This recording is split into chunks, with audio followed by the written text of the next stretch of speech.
جو شخص یہ چاہتا ہے کہ حضور نبی کریم صلی اللہ علیہ وسلم اس کا ہاتھ پکڑ کر اپنے ساتھ جنت میں داخل کریں تو اسے چاہیے کہ روزانہ صبح کے وقت ایک مرتبہ یہ دعا پڑھنے کی پابندی کر لے، اس لیے کہ حدیث مبارکہ میں آتا ہے حضور نبی کریم صلی اللہ علیہ وسلم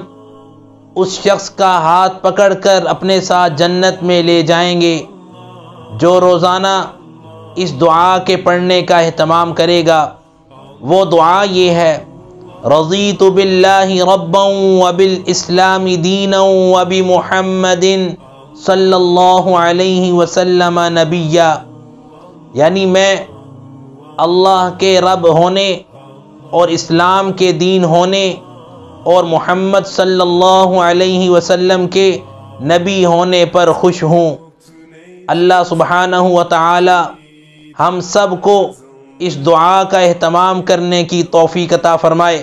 اور اس عمل کی برکت سے حضور صلی اللہ علیہ وسلم کے دست مبارک میں ہاتھ دے کر جنت میں داخل ہونے کی توفیق عطا فرمائے، اور دوست احباب تک بھی اس عمل کو پہنچائیں تاکہ آپ کی برکت سے وہ بھی اس نعمت کو حاصل کر سکیں۔ اللہ تعالی ہم سب کو پیارے پیغمبر کی شفاعت نصیب فرمائے۔